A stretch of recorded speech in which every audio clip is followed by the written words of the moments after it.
भारत में जब भी आजादी और आंदोलन की बात की जाती है तो चंद्रशेखर आजाद का नाम बड़े ही गर्व के साथ लिया जाता है। 23 जुलाई 1906 को जन्मे चंद्रशेखर आजाद ने 27 फरवरी 1931 को अपनी ही पिस्टल से खुद को गोली मार ली, क्योंकि आजादी के इस दीवाने को बेड़ियां और कैद पसंद नहीं था।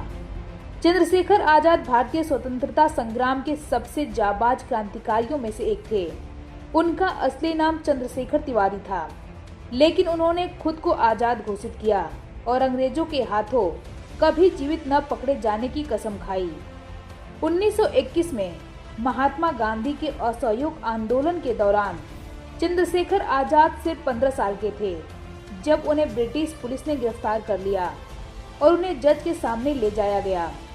जब जज ने उनसे उनका नाम पूछा तो उन्होंने जोशीले अंदाज में कहा, नाम आजाद, पिता का नाम स्वतंत्रता, पता जेल खाना।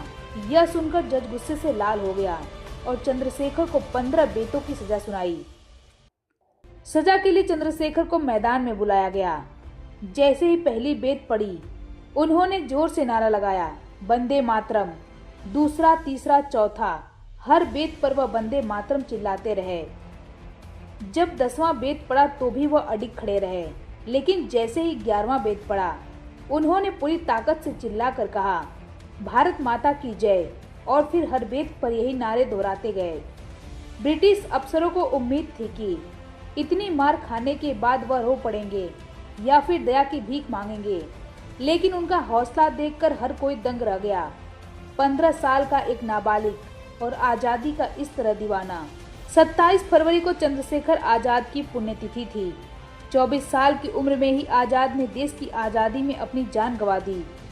चंद्रशेखर आजाद को इलाहाबाद के अल्फ्रेड पार्क में अंग्रेजों ने उस वक्त घेर लिया जब वो किसी गुप्त मीटिंग के लिए अपने क्रांतिकारी साथी सुखदेव राज से मुलाकात करने आए थे, जिसके बाद उनके वहां होने की मुखबिरी कर दी गई।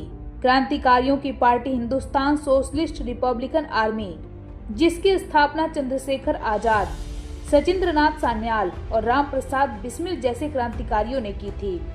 कहा जाता है कि इसी HSRA के सदस्य वीरभद्र तिवारी ने ही अंग्रेजों को चंद्रशेखर आजाद के अल्फ्रेड पार्क में होने की सूचना दी थी, जिसके बाद CDI प्रमुख JRH नॉट बोवर ने इलाहाबाद पुलिस के साथ मिलकर चंद्रशेखर आजाद को अल्फ्रेड पार्क में घेर लिया।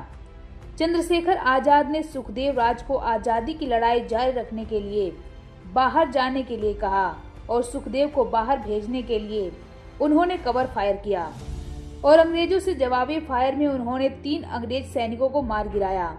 इस दौरान वह खुद भी घायल हो गए, लेकिन उन्होंने प्रण लिया था वह हमेशा आजाद रहेंगे और कभी भी जिंदा पुलिस के हाथों नहीं पकड़े जाएंगे। इसी वजह से उन्होंने अपनी बंदूक की आखिरी गोली खुद को मार ली और देश की आजादी में अपना नाम हमेशा के लिए अमर कर गए।